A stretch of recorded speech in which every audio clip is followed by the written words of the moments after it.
Magandang umaga po sa inyong lahat. Ito po si Bobby Kitain at tara na sa landas ng pag-asa. Alam po natin na maraming tao ang mahilig magtanong. Ngunit alam din natin na marami dito sa mga mahilig magtanong, hindi naman talaga naghahanap ng sagot. Kumbaga minsan nangaasar lang. Gaya natin mga Pinoy, minsan nakakita na natin yung karatula ng jeep nakalagay, Antipolo. Abay lalapit pa tayo at magtatanong, Antipolo?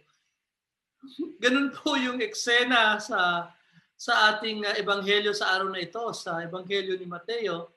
Yung mga Pariseo nagtanong kay Jesus at tinanong siya kung ano ang karapatan niya na magturo sa mga tao. Ngunit hindi sila sinagot ni Jesus ng diretso. Bakit kaya? Marahil dahil nakita ni Jesus yung puso nila na wala naman talaga silang hangarin na malaman ang sagot. Kumbaga nandun lamang sila nagtatanong para ipahiya siya sa mga tao. Alam mo kaibigan, kapatid, ang ating Diyos, hindi naman makikipagtaguan yan sa atin. Kapag tayo ay may sinseridad, taos-puso tayong naghahanap ng sagot, taos-puso tayong naghahanap sa Kanya, hindi makikipagtaguan ng Diyos sa iyo. Sa halip, ilalahad niya ang sarili niya sa iyo ng lubos-lubusan. At gagawin niya ito sa maraming paraan. Ilalahad niya ang sarili niya sa iyo sa pamamagitan ng iyong trabaho, ng iyong mga relasyon, ng iyong kalusugan, at ng iyong serbisyo sa simbahan at sa maraming pang paraan. Kung kaya't ngayong Adbyento, ito isa sa mga panahon kung saan napakalapit ng Diyos sa atin. Kaya huwag tayo mag-alinlangan, huwag tayo magdalawang isip na hanapin ng Diyos sa buhay natin.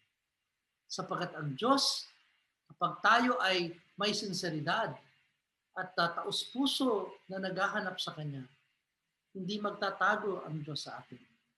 Ilalahad niya ang sarili niya sa atin. Bukas ang Diyos sa mga taong tunay na naghahanap sa Kanya. Pagpapakilala siya at ipapaalam niya sa iyo ang dakilang pag-ibig na meron siya para lamang sa iyo. Kung ikaw ay nabiyayaan sa munting pagninilay-nilay na ito, ay kitang hikayatin kaibigan na i-share ang video na ito. Nang sa gayon ay mas marami pa ang mabiyayaan sa araw na ito. God bless you.